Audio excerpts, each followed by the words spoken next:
Welcome to Beat Academy. In this video, we're going to focus on vocal stuttering. It's an effect that you can apply to any of the vocals on your track to take it to the next level.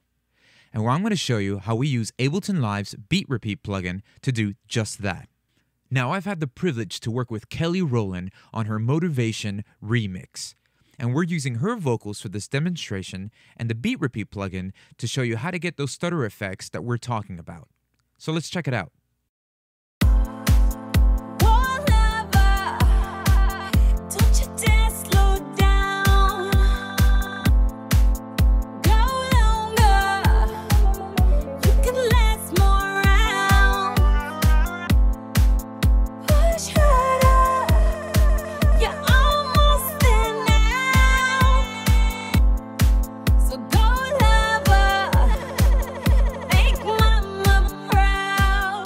So you heard the stuttering effect on Kelly's vocals.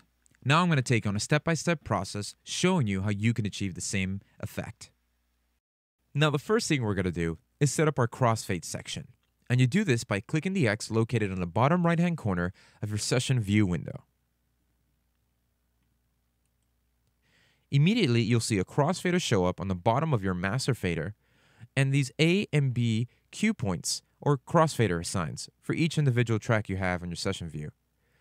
This is so that you can assign what track gets heard depending on where the crossfader is at in your master fader. So let's go ahead and demonstrate this by putting the vocals on channel B and the rest of the track on channel A. This means that when the crossfader is located all the way on the right, the only thing we should be able to hear are the vocals. And when the crossfader moves all the way to the left, you'll hear just the track with no vocals. Here's a demonstration.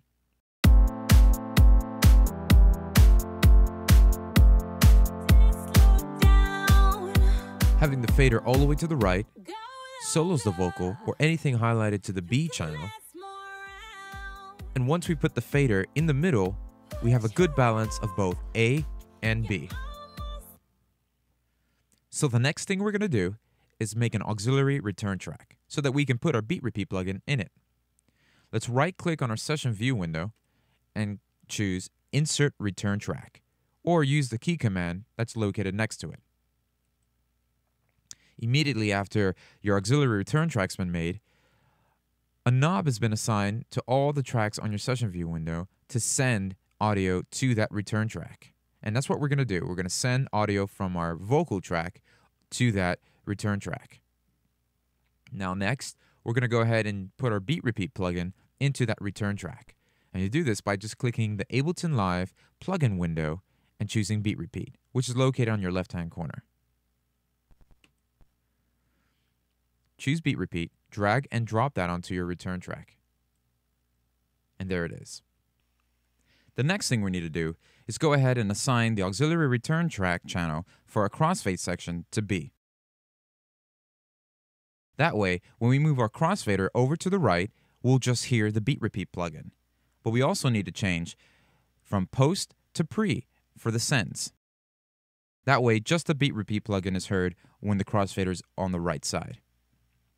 Now, the next thing we're going to do is MIDI map our Beat Repeat plugin so that we can access the controls of the Beat Repeat and do the vocal stuttering on the fly with our external MIDI device. You can also use the key commands to use your computer's keyboard to do the same thing.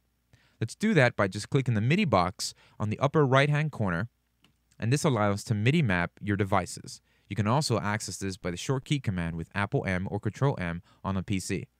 So now let's go ahead and assign the Beat Repeat controls to our MIDI device. The first one we should go ahead and select is Repeat.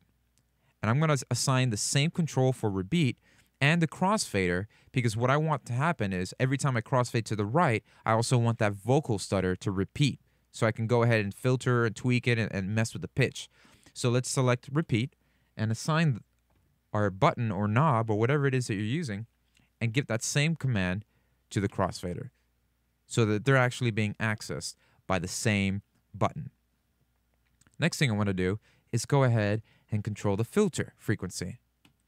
And I'll just click the frequency here and assign that to a knob or slider or whatever, once again, whatever device you're using. That way I can go ahead and control the filter of the vocal stutter. Now the next thing we're going to do is assign our grid knob to our MIDI device. Now let's go ahead and leave our MIDI assign page by clicking the MIDI box and back to our regular view. Let's go back to the beat repeat and turn on our filter so that we can access that with our MIDI device. And I'm going to turn the knob now so we can see it working, as well as the grid, and check out our beat repeat assign. So now when the repeat's on, so is the crossfader moving to the right, and that's what you want to have. Now we need to do a couple things before we can get started with our vocal stuttering, and we need to change our beat repeat from mix to insert. That way we don't actually hear the mix between the actual stutter and the vocal track. We just want the stutter effect only. So change it from mix to insert. As well as change the crossfade section from the vocal track from B to A. That way, when the crossfader goes to the right side, all we're hearing is everything that's highlighted to B, which should only be the beat repeat vocal stutter effect. So let's check it out.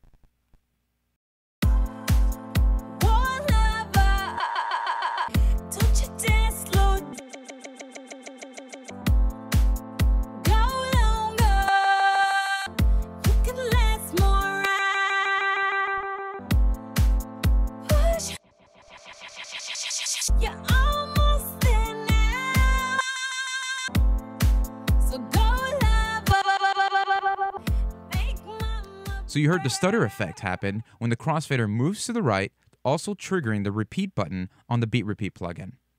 And this is something you can not only just do on vocal tracks, but you can assign any tracks you want to that auxiliary return track to get the same effect. So thank you for watching. This video was brought to you by Beat Academy, training the next class of music producers.